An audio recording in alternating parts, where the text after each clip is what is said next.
Hey everyone, I'm John Agroni, film editor for theyoungfolks.com, and I'm also the host of the Cinemaholics podcast. We have a new episode out today, in fact.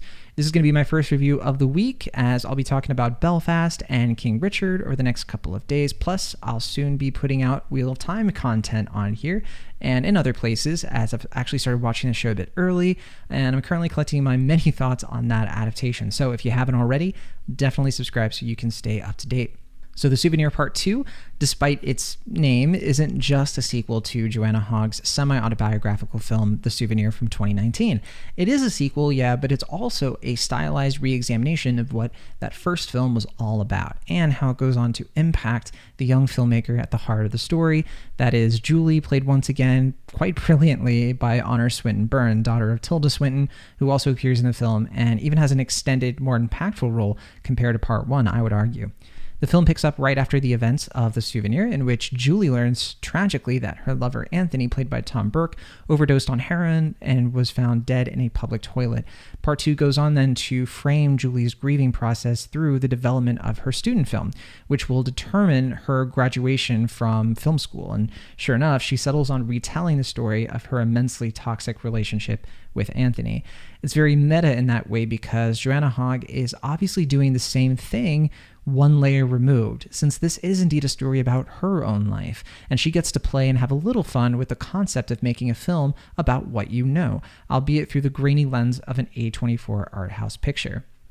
Upon its initial release, The Souvenir received massive praise from critics in 2019, and understandably so. It's the type of slow burn precision filmmaking people who watch maybe too many movies will easily get lost in, though many others like myself couldn't quite stomach the constant anxiety of watching this young woman endure such a horrendous relationship, as it could really be a slog to sit through the same red flags again and again, which, sure, that was probably the point of the movie, to be fair. But that said, Julie is a complex character because she's reserved and a bit timid, but she's also an artist, which is an issue when directors need to have a level of assertion and at least small bursts of extroversion in order to get the film made. So in a sense, Part 2 reclaims that central flaw of Julie's character and explains how she can potentially rise above and overcome it. The sequel contains far more attention to the filmmaking process, realized here quite realistically through all of the tedious problems and obstacles that have to be resolved when putting a picture together. The harshest of them being what you can do as a director when people within your crew can't seem to get along and they begin to erupt into shouting matches. I still found myself often frustrated with Julie in this movie, though I always got the sense for what Hogg wants to communicate through the character's shortcomings and why she reverts into her shell when she has to deal with adversity. It's ultimately a film about growth through criticism, in which you can imagine Joanna Hogg is looking squarely in the face of film critics and cinephiles and saying, hey, I can take whatever criticism you can lob my way. There's a scene in this film, in fact, depicting a persnickety director played by the scene-stealing Richard Ayoade, who's practically staring into the camera as he laments the lack of bite and edge people have these days when it comes to explaining how they feel about a film. Beyond the cliched shorthand our reviews unfortunately tend to have, things like, it drags in the middle, oh, I liked it. I can really see this director being like, hey, be more specific with your film criticism, because directors want to be criticized. They want their work to be analyzed by people who know what they're talking about. And it's kind of hard to do that when you're not specific with what you like or dislike about a movie. So that said, the meta quality of a film can certainly get a bit tiring, as it plays the same note again and again without saying much of anything new in between. It was pretty much my main problem with the first movie, but again, it's almost like the film is designed to be consumed by other filmmakers and the most ardent cinephiles. So Hogg is merely playing the strings of what she probably anticipates as her expected audience, which I honestly can't fault her much for. If you were impressed with the first film's washed-out film grain and constant scene cutting and wandering camera perspective, Part 2 offers a lot more of that same aesthetic, and I'll admit, I find a real comfort to be had in its laid-back style.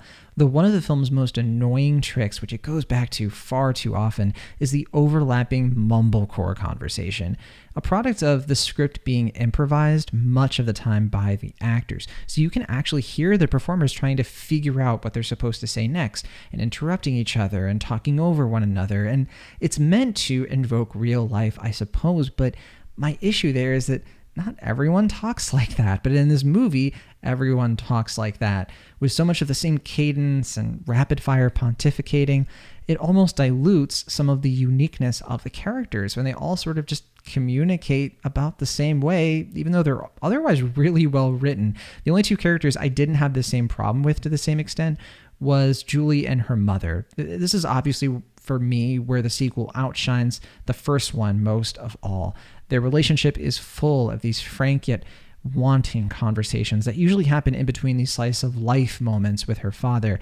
I always enjoyed these scenes at her parents' home because you can tell Hogg wants the audience to understand the source of her art, both creatively and financially. She doesn't hide the fact that she was only able to make a career in independent cinema because she was privileged enough to have a supportive family, able to finance her early work. It's not as if she's saying her art is worthless or at best lesser because of what enabled it to flourish in the first place, not at all.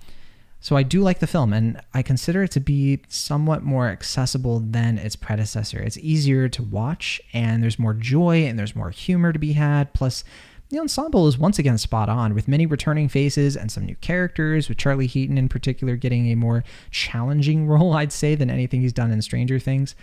So yeah, it's a gem of a movie, and it's made to be a gem, and I'm always happy to see small art house films actually get sequels in the first place.